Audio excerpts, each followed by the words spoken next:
Episode 4 of still shining 2021 से start होता है, जहां तेसयो एक लार्ज मल्टीनेशनल कंपनी में प्रोग्रामर के तौर पर काम कर रहा होता है। उसकी पूरी लाइफ सिर्फ काम के अराउंड रिवॉल्व करती है और वो अपने ज्यादातर दिन रात देर तक कोडिंग करते हुए गुजारता है, जिससे उसके पास किसी और चीज के लिए टाइम ही नहीं बचता।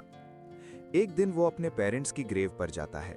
वहां खड़े होके वो उनसे अपने ग्रैंड पेरेंट्स और हुईसेयो के बारे में बात करता है, लेकिन जानबूझकर अपनी खुद की अचीवमेंट्स के बारे में कुछ भी मेंशन नहीं करता, जैसे उसके लिए वो चीजें इंपॉर्टेंट ही ना हो।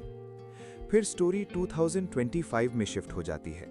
अब तेसयो प्रोग्रामर नहीं रहा, अब वो एक ट्रेन ऑपरेटर के तौर पर काम कर रहा है।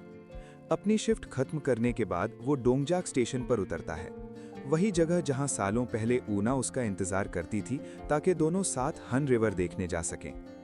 जब तेसयो घर वापस आता है तो उसे अपना पुराना दोस्त ह्योंग सक उसके अपार्टमेंट पर वेट करता हुआ मिलता है। उसका अपार्टमेंट अब बदल चुका है, क्योंकि तेसयो ने उसे एक वुड वर्किंग स्टूडियो में कन्वर्ट कर दिया है। उस रात बाद में हुईसेयो तेसयो को कॉल करता है और उससे ग्रैंड पेरेंट्स से मिलने के लिए कहता है। तेसयो कैजुअली पूछता है कि क्या घर में कुछ रिपेयर करना है, लेकिन हुईसेयो उसे डांट देता है, कहकर कि वो सिर्फ तभी आता है जब कोई काम होता है। फिर हुईसेयो उससे कहता है कि अब उसे शादी के बारे में सोचना चाहिए, जिससे तेसयो अनकंफर्टेबल हो जाता है और तुरंत कॉल कट कर देता है। उसी शाम तेसयो एक स्ट्रीमिंग अकाउंट पर म्यूजिक सुन रहा होता है, जो उसने कभी ऊना के साथ शेयर किया था। अचानक एक नोटिफिकेशन आता है जो रिवील करता है कि ऊना अभी भी उस अकाउंट को यूज कर रही है। ये देखकर वो शॉक हो जाता है। अगले कुछ दिनों तक उसे लगातार नोटिफिकेशंस मिलते रहते हैं और धीरे धीरे उसे समझ आता है कि ऊना एक्टिवली ऐप यूज कर रही है, जो उनके पास्ट की यादें वापस ले आता है। दूसरी तरफ ऊना ने एक नई जॉब स्टार्ट की है, जहां वो एक होम स्टे मैनेज कर रही है। वहां पहुंचकर वो स्टाफ से मिलती है, अपने रूम में सेटल होती है और आसपास के एरिया को एक्सप्लोर करती है। वो टूरिस्ट अट्रैक्शंस की एक लिस्ट भी बनाती है जो वो फ्यूचर गेस्ट्स को रेकमेंड कर सके। बाद में ऊना अपनी फ्रेंड जीसियोन के घर जाती है एक पैकेज लेने के लिए। उनकी बातचीत के दौरान जीसियोन ऊना के फादर और उनके फैमिली गेस्ट हाउस के बारे में पूछती है। ऊना बताती है कि उनका गेस्ट हाउस रिसेंटली बंद हो गया है और उसके बंद होने ने ही उसे हिम्मत दी कि वो सोल मूव कर सके। उनकी बात तब इंटरप्ट होती है जब जीसियोन का हस्बैंड सुंगजुन घर वापस आता है और वो नशे में होता है। जब जीसियोन उसे बेड पर ले जाने में बिजी होती है, ऊना वहां से निकलने का फैसला करती है और शहर में वॉक पर निकल जाती है। उस रात ऊना डोंगजाक स्टेशन से गुजरती है, लेकिन वो तेसयो से मिस हो जाती है, जो उसी ट्रेन को ऑपरेट कर रहा होता है जिससे वो अभी उतर कर आई होती है। वो अपने अपार्टमेंट वापस चली जाती है, जबकि तेसयो घर जाकर अपना वुड वर्किंग प्रोजेक्ट कंप्लीट करता है। अगले दिन सुबह ऊना होमस्टे में अपना काम शुरू करती है। शाम को जब वो दोबारा स्टेशन से गुजरती है तो अचानक उसे तेसयो की आवाज सुनाई देती है। जैसे ही उसे पता चलता है कि वो ट्रेन चला रहा है, वो तुरंत ड्राइवर कंपार्टमेंट की तरफ भागना शुरू कर देती है। ट्रेन के अंदर तेसयो सीसीटीवी मॉनिटर पर उसे देख लेता है और पैनिक हो जाता है। उसी वक्त उसे डिपार्चर का सिग्नल मिलता है, जिसकी वजह से उसे ट्रेन चलानी पड़ती है, जबकि ऊना उसकी तरफ भाग रही होती है। अगले स्टेशन पर तेसयो जल्दी से उतरता है और वापस पिछली स्टेशन जाने वाली ट्रेन में चढ़ जाता है। इसी बीच ऊना को उसके फ्रेंड होसिक का कॉल आता है, जो बताता है कि सेयोंगचान उसे ढूंढ रहा है। कुछ ही देर बाद सेयोंगचान स्टेशन पर आ जाता है। तेसयो भी वापस आ जाता है और दोनों को झगड़ते हुए देख लेता है। ऊना बिना तेसयो को नोटिस किए स्टेशन से बाहर निकल जाती है। सेयोंगचान उसके पीछे जाता है और उनके फेल्ड बिजनेस के बारे में उससे कन्फ्रंट करता है। वो उसे अक्यूज करता है कि जब चीजें मुश्किल हुई तो वो भाग गई, और उसे याद दिलाता है कि उनका गेस्ट हाउस उन लोगों ने ले लिया जिन्होंने उन्हें धोखा दे गए थे। गुस्से के बावजूद आखिर में वो थोड़ा सॉफ्ट हो जाता है और उससे कहता है कि जो हुआ उसके लिए खुद को ब्लेम करना बंद करे। उस रात ऊना घर वापस आकर तेसयो के बारे में सोचती रहती है। उसी वक्त तेसयो भी अपने अपार्टमेंट में बैठा हुआ उसके बारे में सोचता रहता है। अपने डे ऑफ पर तेसयो को प्रोफेसर जैंगसू का कॉल आता है। बातचीत के दौरान हुईसेयो का जिक्र होता है और तेसयो मौका देखकर यूना के बारे में पूछता है। तब उसे पता चलता है कि उनका family guest house already demolish हो चुका है। ये सुनकर तेसयो डिसाइड करता है कि वो खुद वहां जाकर देखेगा। वो येनवोरी ट्रैवल करता है और डेमोलिशन का काम करने वाले वर्कर्स से बात करता है। वो बताते हैं कि अभी डेब्री पूरी तरह क्लियर नहीं हुआ है। वहां रहते हुए तेसयो की मुलाकात हुईसेयो से होती है, जो अब लोकल पोस्ट ऑफिस में काम करता है।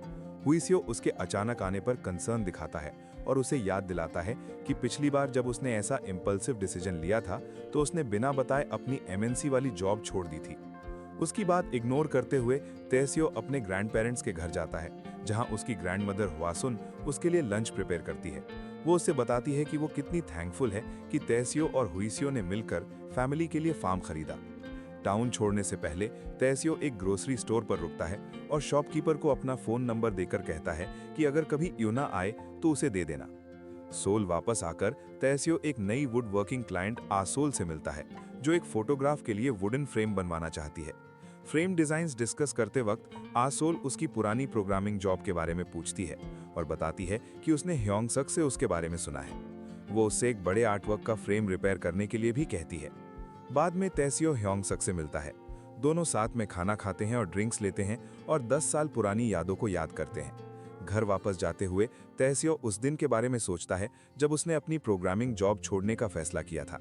2022 का एक फ्लैशबैक दिखाया जाता है, जहां तेसियो को पता चलता है कि उसका ट्रांसफर इंडिया हो गया है। उसी टाइम पर हुइसियो उससे बताता है कि उनके ग्रैंडफादर चैंगसेक गिर गए थे। अपनी लेट मदर के बारे में सोचते हुए, जो एक ट्रेन ऑपरेटर थी, तेसियो एक बड़ा डिसीजन लेता है। जिस दिन उसे ट्रांसफर का पता चलता है, उसी दिन वो जॉब छोड़ देता है। वो कहीं और जाने के बजाय अपने फैमिली के पास रहना चूज करता है और दोनजाक स्टेशन के पास एक अपार्टमेंट ले लेता है। स्टोरी फिर 2025 में वापस आती है, जहां इयोना ग्रोसरी स्टोर वाली लेडी से तेसियो का नंबर लेकर उससे कॉल करती है। तेसियो पहले कॉल मिस कर देता है क्योंकि वो घर जा रहा होता है, लेकिन थोड़ी देर बाद वो उससे वापस कॉल करता है।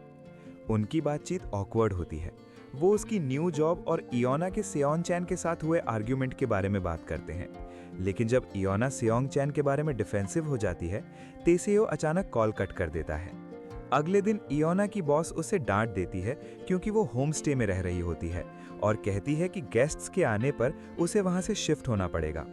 इयोना माफी मांगती है और टेम्परेरीली अपनी फ्रेंड के घर शिफ्ट हो जाती है। उसी शाम इयोना डोंगजैक स्टेशन जाती है और तेसियो का वेट करती है। जब तेसियो अपनी शिफ्ट खत्म करता है, वो उससे देख लेता है, लेकिन बिना कुछ कहे उसके पास से निकल जाता है। इयोना स्टेशन के अंदर काफी देर तक बैठी रहती है। आखिरकार उसकी इमोशंस कंट्रोल से बाहर हो जाती हैं और वो रो पड़ती है। जब वो फाइनली वहां से जाने के लिए उठती है तो उसे कोई पास खड़ा नजर आता है। वो तेसियो होता है।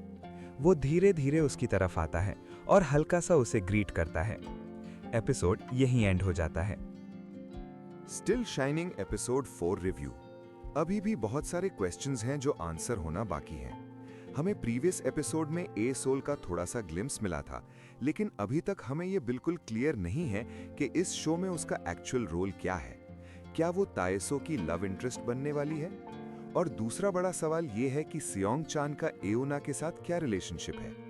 हमें इतना पता है कि वो सोह्योन और सियोंग्यू के साथ काम करता था जब वो लोग होम स्टे चला रहे थे, लेकिन असल में उन सब के साथ हुआ क्या था? मुझे ये भी लगता है कि शायद सियोंग्यू का भी देहांत हो चुका हो, जो ये एक्सप्लेन कर सकता है कि एओना खुद गेस्ट हाउस क्यों चला रही थी इंस्टेड ऑफ हर फादर। अगर ऐसा है तो फिर एओना और ताएसो के पास और भी ज्यादा स्ट्रॉन्ग रीजन है एक दूसरे के पास वापस आने का, क्योंकि दोनों ने अपने पेरेंट्स को लूज करने का सेम ट्रॉमा फेस किया है। हमें एओना के कुछ फ्रेंड्स से भी इंट्रोड्यूस करवाया गया है जो पॉपुलर के ड्रामा एक्टर्स हैं। ये देखना इंटरेस्टिंग होगा कि क्या आगे चलकर उनका रोल स्टोरी में और इम्पोर्टेंट हो जाता है या नहीं।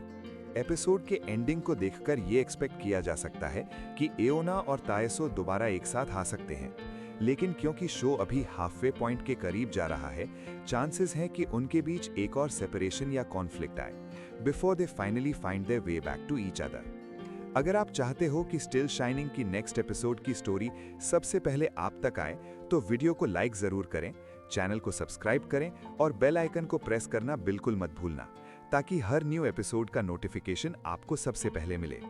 और कमेंट्स में जरूर बताना कि आपको ताएसो और एओना की स्टोरी कैसी लग रही है।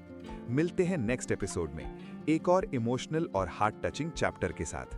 तब तक के लिए take care and keep shining.